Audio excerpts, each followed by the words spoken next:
Turn around when it is safe to do so.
In 400 yards, turn right.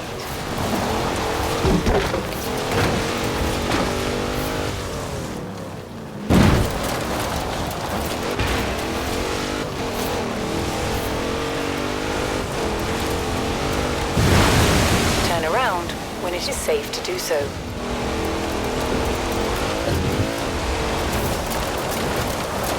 You have arrived at your destination.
turn around when it is safe to do so.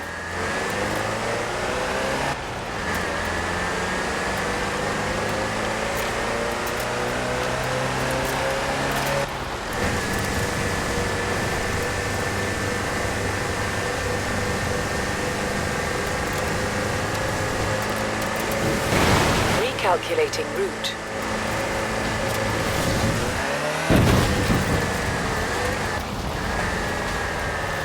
I'm telling you, you better come on down and get your Jagger. I'm taking it.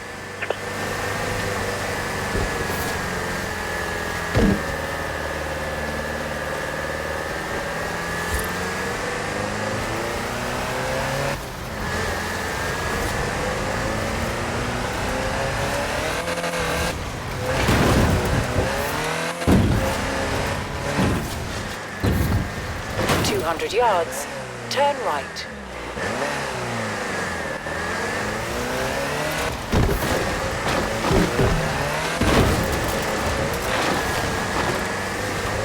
Turn right.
In 400 yards, turn right. Recalculating route.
You're through to round 7 of the Horizon Road Racing Series. I've been looking at your race data and I'm not surprised by this at all. Keep it up.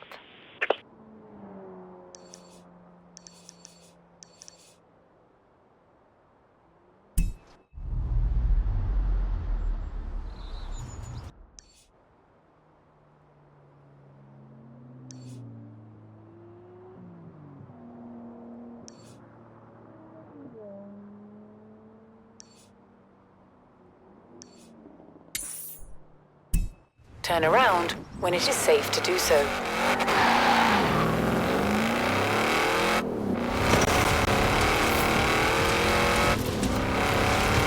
Recalculating route.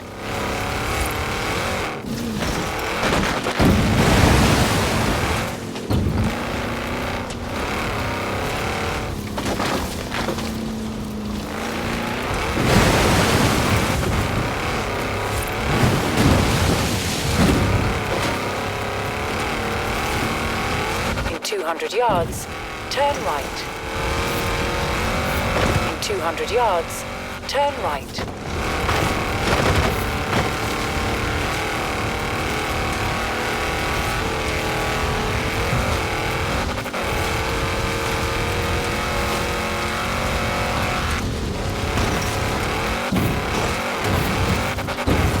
In 200 yards, turn right.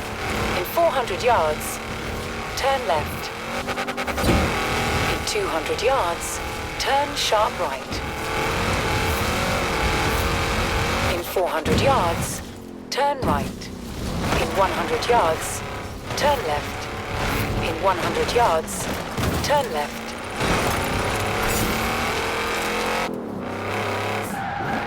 You have arrived at your destination.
not to show favourites at all, but you need to make it through this next round because we're planning something big for afterwards, like the biggest dirt route I've ever created big.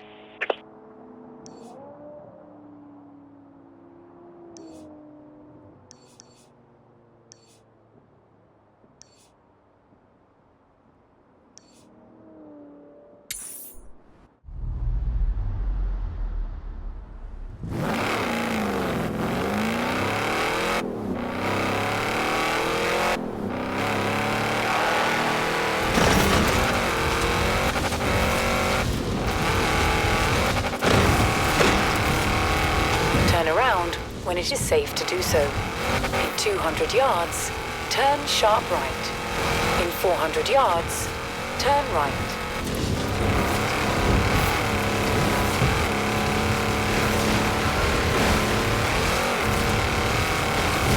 Recalculating route. In 200 yards, turn right.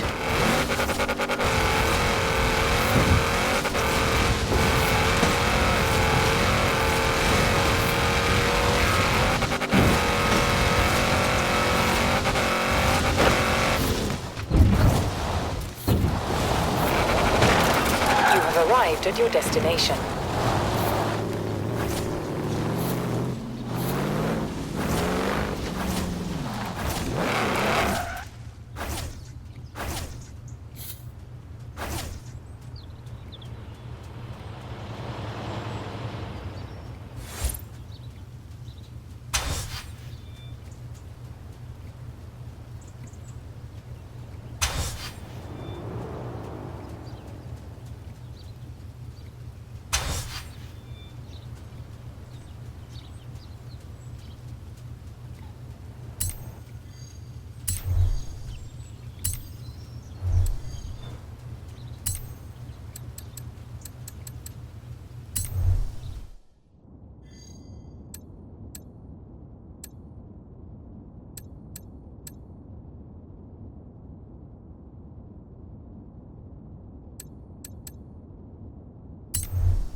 TV company filming a documentary called British Racing Green, all about car culture in the UK. Bex is gonna be in it, but they want a second driver as well. Considering how much of a name you are around here, I figured you'd make the perfect co-star. What do you think?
You have arrived at your destination.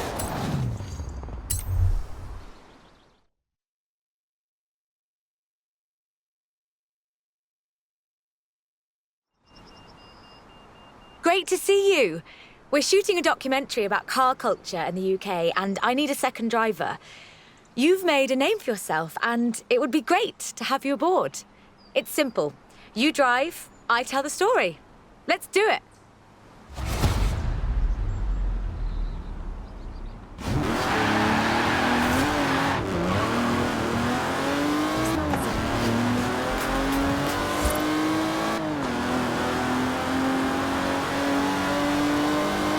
From Aston Martin to McLaren and Bentley, Great Britain is home to over a century of automotive excellence. I'm Rebecca Dawson. Welcome to British Racing Green, a documentary celebrating that history. The Aston Martin DB5 Vantage was the quintessential Grand Tourer of the 1960s, combining British engineering and Italian design.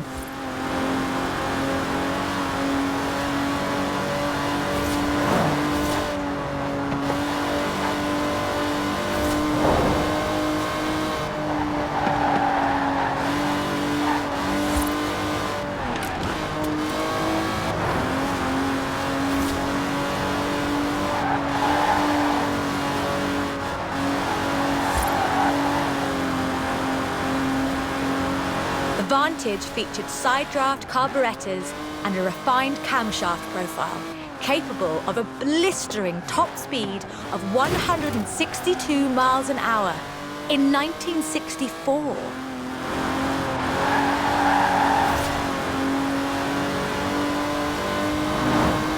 The clean lines of Superleggera's bodywork, reclining seats and wool carpets created a car that was luxurious as well as fast.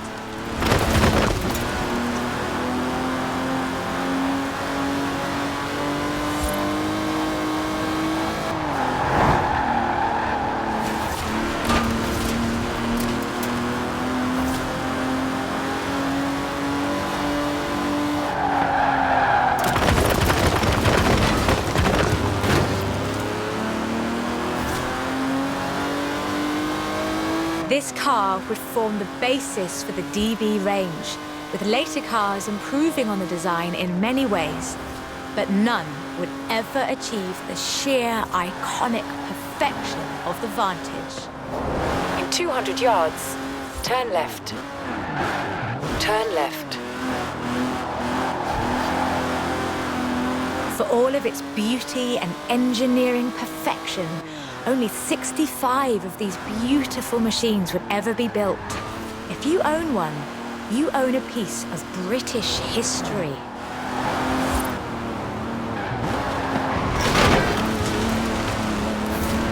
In 200 yards, you will arrive at your destination.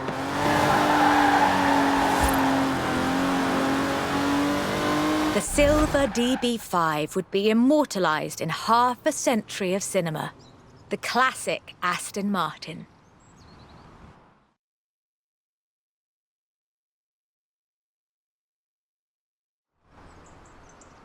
But in 2016, a new DB was unveiled, heralding the dawn of Aston Martin's second century.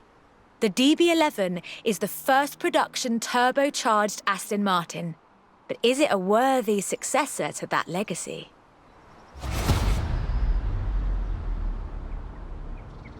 The short answer is yes. It's bold, responsive, and agile, with perhaps the best GT chassis in the world. And listen to it.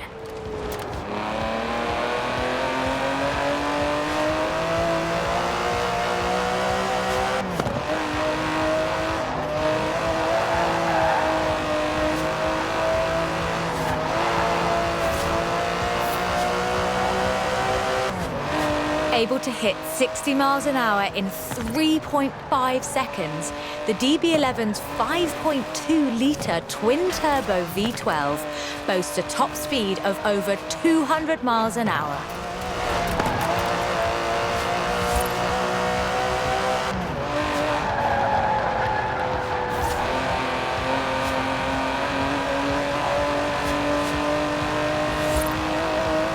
The DB11 is not the fastest car in the world, but then it's not trying to be. It's sophisticated, effortless luxury. It's an Aston Martin.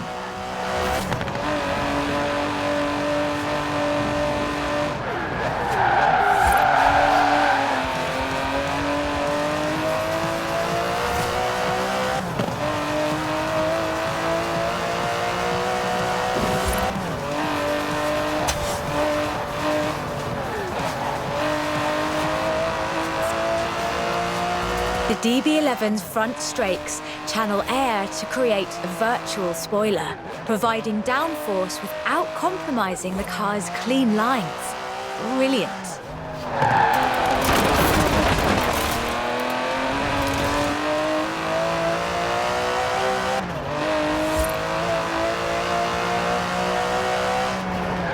Most importantly, I think, the DB11 proves that Aston Martin is ready for another century of beautiful cars.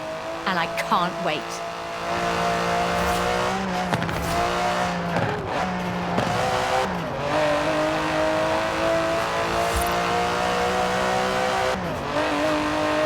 Beautiful as they are, Aston Martins are only one of many cars made in the United Kingdom. Let's see what else is out there.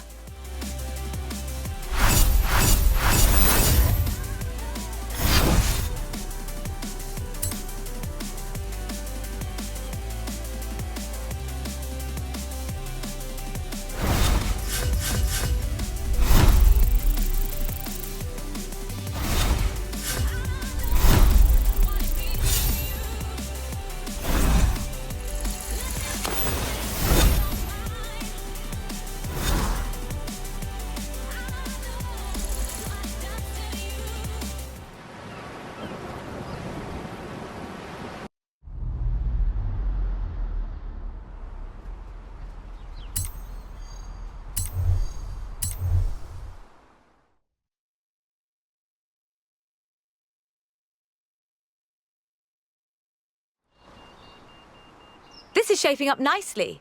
Time for a change of pace, though. At least at first. The next segment is about Land Rover, and we'll be starting out with the Type 3.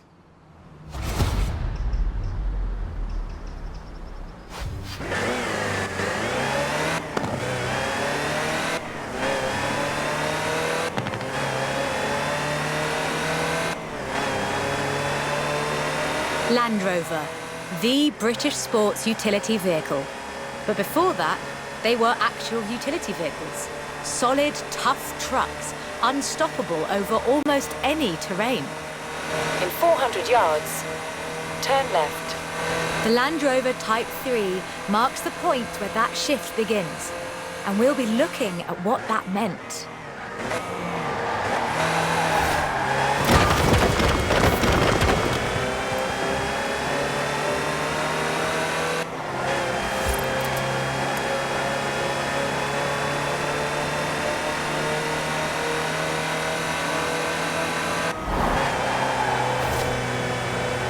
Land Rovers have taken on almost every task imaginable. They've been generators, tractors and ambulances. They've brought peace and carried medicines to disaster zones. They've even been buses. Over 500,000 Series 3s were built, and over 70% of those are still on the road today. They were extensively exported and built under license abroad. Belgium, South Africa, even Australia and New Zealand. With a robust chassis and signature Land Rover engineering, the Type 3 also marked the first time that buyers could choose interior options, like seat box protectors and cubby boxes.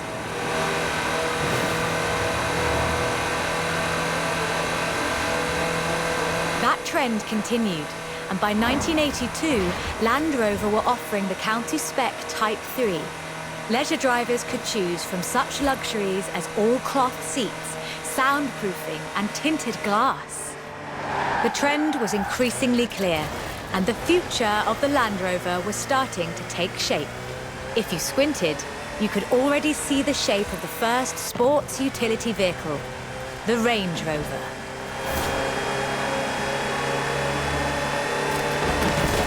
While the stock Type 3 would never be particularly fast uphill, there is almost no hill that it couldn't climb.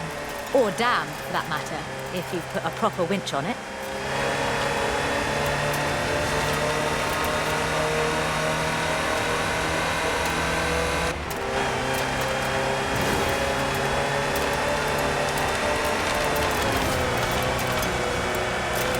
In 1978, a Series 3 was custom built for Her Majesty Queen Elizabeth II.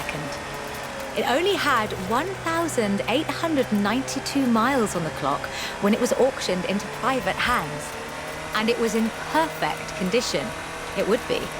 After all, she trained as a mechanic in the 1940s and will likely remain the only royal able to strip and rebuild an engine.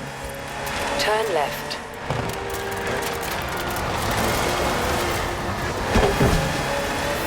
In 200 yards, you will arrive at your destination.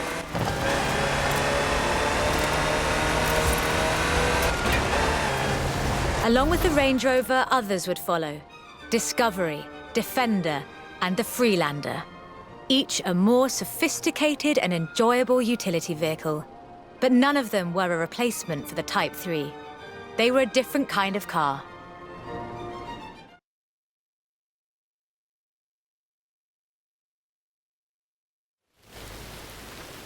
The Type 3 was arguably the first sports utility vehicle, an evolution of the design that would lead ultimately to this. The Bowler Nemesis, an off-road racing vehicle that turned into a production SUV, the Nemesis EXR. It sports a turbocharged 5-litre Land Rover Jaguar engine, crammed into a carbon fibre chassis with integral roll cage. It even has the grille, headlights and rear lights from a Range Rover.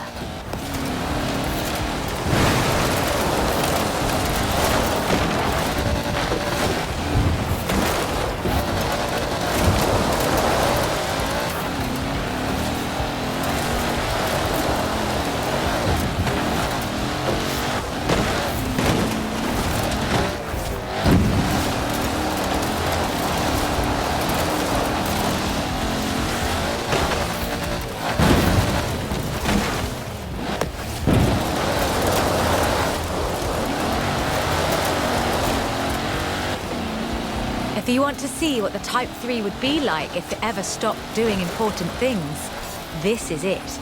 And it's beautiful.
This is an all-terrain supercar.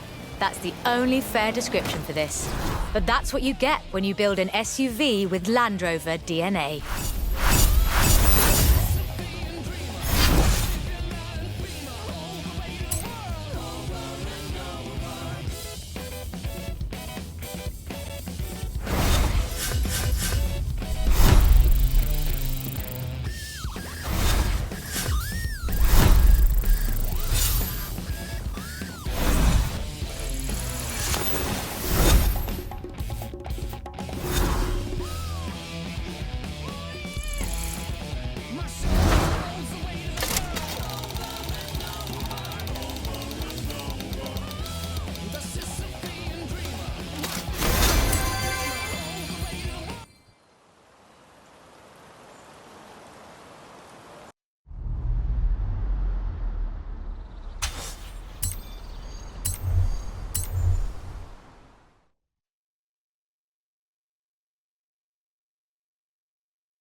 Hope you're enjoying yourself. I know I am. It's great to be able to just focus on telling the story while someone else handles the driving for once. Let's get to the next one. This time, it's Lotus.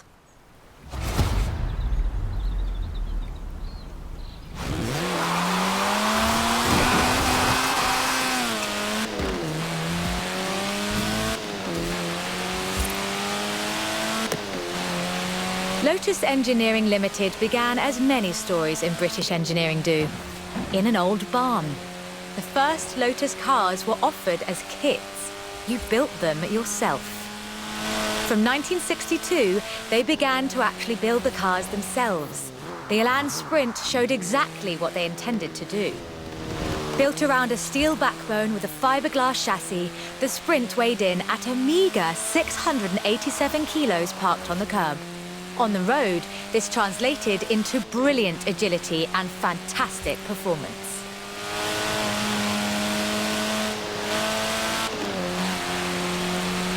Designer Colin Chapman famously said, "Adding power makes you faster on the straights. Subtracting weight makes you faster everywhere." He knew what he was talking about. In 100 yards, turn right.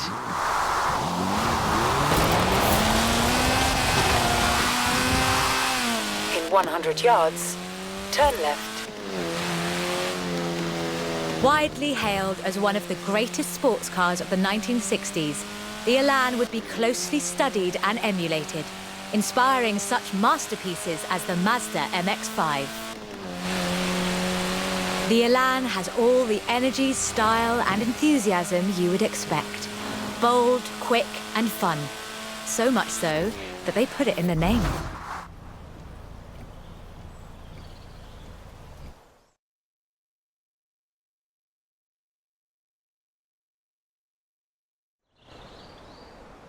The Elan Sprint was a financial as well as an engineering success for Lotus, validating their approach to design and resulting in a whole family of light, agile roadsters.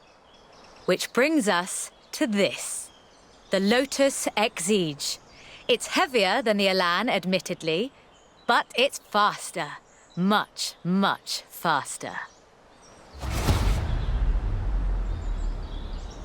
touch the pedal, the Exige responds with instant, relentless acceleration, as you'd expect.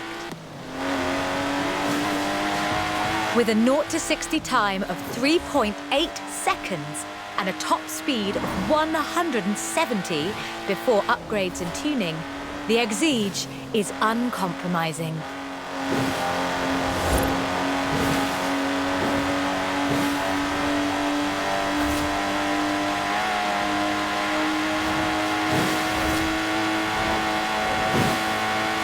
And there's no power steering, so you can really feel the road. A genuinely thrilling drive, and one that isn't afraid to demand you take it seriously. In 200 yards, turn left. Turn left.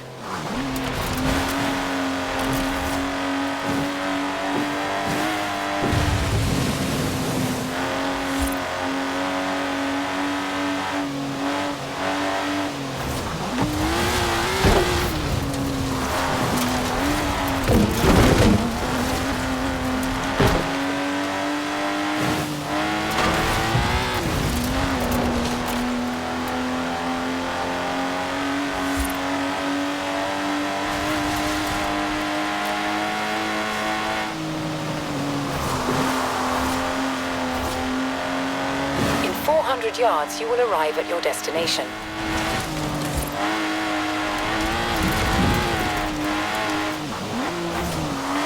And with rumoured launches of 2 new cars in 2020, Lotus looks set to push the benchmark of the experienced sports car well into the next century.